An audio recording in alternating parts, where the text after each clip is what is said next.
وہ کر رہے ہیں، ہم بھی ان کو کوآپریٹ کر رہے ہیں اور آپ کو بھی کرنا چاہیے۔ اور یہ جو ٹریفک کو اور یہ سب ماحول کو جس طرح سے کیا گیا ہے، لا اینڈ آرڈر کا مسئلہ پیدا ہو سکتا ہے۔ آپ اگر مجھ سے محبت کرتے ہو، ہاتھ اٹھا کر بتاؤ محبت کرتے ہو تو یہ روڈ خالی کر دو، بس پولیس کے لیے مسئلہ نہ ہونے پائے۔ یہ سلمان اظہری صاحب کا بیان ہے، وائرل ہے۔ اور اویسی صاحب کی پارٹی کے نیتا وارث پٹھان صاحب نے شیر ہندوستان سے ملاقات کے بعد میڈیا کے سامنے جو بیان دیا وہ مختصراً کچھ اس طرح ہے۔ بقول وارث پٹھان انہوں نے کہا، کس نے؟ مفتی سلمان اظہری صاحب نے۔ انہوں نے کہا کہ میں نے کسی کی بھی ہمارے ہندو بھائیوں کی بھاونا کو نہ ٹھیس پہنچائی ہے، نہ کسی دھرم وشیش کے اگینسٹ میں نے کچھ بولا ہے۔ قانون قاعدے پر پورا یقین ہے، بھروسہ ہے کہ میرے ساتھ انصاف ہوگا۔ میں نے کوئی بھڑکاؤ بھاشن نہیں دیا ہے۔ کیا کہتے ہیں؟ میں نے کوئی بھڑکاؤ بھاشن نہیں دیا ہے، نہ میں نے کسی کی آستھا کو ٹھیس پہنچانے کا کام کیا ہے۔ میری طرف سے بھی لوگوں کو بولنا وارث بھائی کہ معاملہ پورا شانت ہے، آپ لوگ شانتی بنائے رکھیے، قاعدے قانون پرشاسن پر پورا بھروسہ رکھیے۔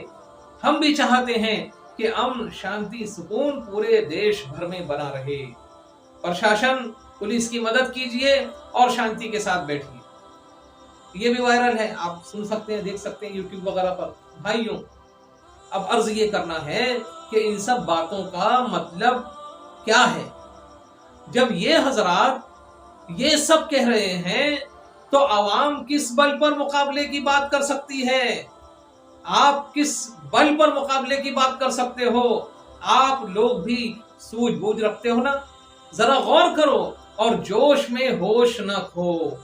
سلمان اظہری صاحب کا کیا اعلان تھا، کیا سمجھایا انہوں نے، کیا بیان دیا کہ جوش میں ہوش مت کھو۔ اور میں عرض کرتا ہوں کہ تباہی کو دعوت نہ دو، امن و شانتی بنائے رکھو۔ اللہ پاک مسلمانوں پر فضل و کرم فرمائے۔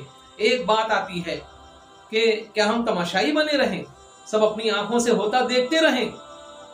تو بھائیوں، اس کا جواب بغور سنو۔ یہ جو باتیں میں نے ابھی بیان کی، ان باتوں سے میرا مقصد یہ نہیں ہے کہ آپ ہاتھ پر ہاتھ رکھ کر بیٹھ جاؤ، بلکہ حتی المقدور کوشش کرو۔ آپ کے پاس کیا بچا ہے؟ صرف اخلاق کی طاقت بچی ہے، اس کا استعمال کرو۔ دینی دائرے میں رہتے ہوئے اپنی اخلاقی طاقت کو بروئے کار لاؤ اور حکومت سے اپنی جائز مطالبات قانونی طریقے سے منواؤ۔ اور سب سے اصل بنیادی بات یہ ہے کہ اسباب پر نہیں بلکہ مسبب الاسباب پر بھروسہ رکھو، اللہ تعالی پر بھروسہ رکھو۔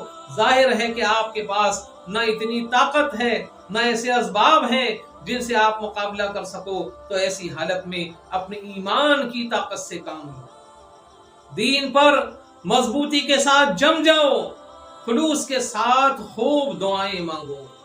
دعا مومن کا ہتھیار ہے، بے شک اللہ تبارک و تعالی مدد فرمائے گا۔ قرآن کریم میں اللہ تعالی کا وعدہ ہے، اللہ تعالی وعدہ فرماتا ہے وَقَانَ حَقًّا عَلَيْنَا نَصْرُ الْمُؤْمِنِينَ۔ اس آیت کا ترجمہ ہے، اللہ تعالی فرماتا ہے اور ہمارے ذمہ کرم پر ہے کامل ایمان والوں کی مدد فرمانا۔ اب بھی اگر اتنی بات سمجھانے کے بعد بھی اگر ہمارے جوشیلے حضرات اور نوجوان کہیں کہ ہمیں کوئی پرواہ نہیں، ہم سب قربان کر دیں گے وغیرہ وغیرہ، وہی جوشیلی باتیں، تو ایسے لوگوں سے میری گزارش ہے کہ عزیزوں، پہلے دین اسلام کے قاعدے قانون سمجھو۔ قربانی کا حکم کب آتا ہے، اس کی شرطیں کیا ہیں، اس تعلق سے کتاب سے رہنمائی حاصل کرو۔ ایسے جوشیلے لوگ دھیان سے سنیں، اللہ تبارک و تعالی قرآن کریم میں فرماتا ہے اپنے ہاتھوں اپنی جان کو ہلاکت میں نہ ڈالو۔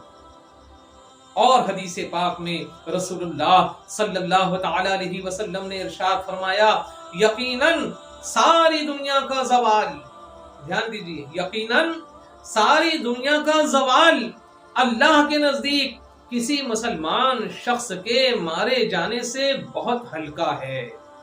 کسی مسلمان شخص کے مارے جانے سے بہت ہلکا ہے۔ ترمذی و نسائی نے اسے روایت فرمایا۔ اللہ پاک مسلمانوں پر فضل و کرم فرمائے، آمین اللہم آمین۔